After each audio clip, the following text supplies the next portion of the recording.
కలవట్లేదు అన్న కోపం ఉంది. కలవాలని బెదిరించడం ఇక్కడ వాస్తవంగా మొన్న జరిగినటువంటి కార్యవర్గ సమావేశానికి ముందంతా కూడా కలిసిపోయిందని రాశారు.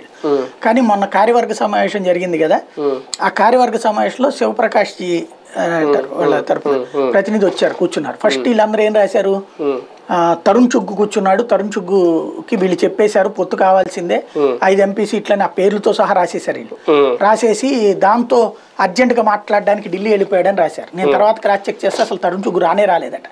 శివప్రకాష్ జీ ఒక్కడే వచ్చింది. అంటే సంఘటన ప్రముఖ అంటారు, ఆర్ఎస్ఎస్ తరపు నుంచి పార్టీ యాక్టివిటీస్ ని పర్యవేక్షించి పైకి రిపోర్ట్ ఇవ్వడానికి వచ్చేటువంటి ఆయన వచ్చాడు. ఆయన మాటలు వీళ్ళందరినీ అడిగితే వీళ్ళందరినీ రిటర్న్ గా రాసియమన్నారట.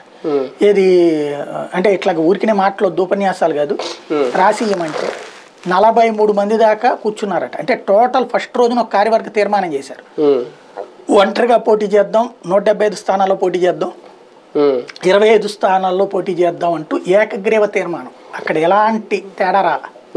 నెంబర్ 1 ఫస్ట్ రోజున. రెండో రోజున కోర్ కమిటీ మీటింగ్ అని ప్రిపేర్ అయితే, కోర్ కమిటీ ఏముందండి, కోర్ కమిటీ అంటే తెలుగుదేశం కమిటీగా ఉంది అదని చెప్పేసి సీనియర్లు చెప్పేటప్పటికి కోర్ కమిటీ కాకుండా పార్టీలో సీనియర్లందరినీ కలిపి లెక్క ఆయనే వేసి ఆయనకి తెలుసు కాబట్టి 43 మందితో మీటింగ్ పెట్టారు. ఆ 43 మందిని మీ ఒపీనియన్స్ విడిగా కాకుండా రిటర్న్ గా రాసియండి, నేను అధిష్టానంతో మాట్లాడుతున్నారు. ఇద్దరు వ్యక్తులు మాత్రం పొత్తు కావాలి అని చెప్పారట. అది కూడా తెలుగుదేశం పార్టీ నుండి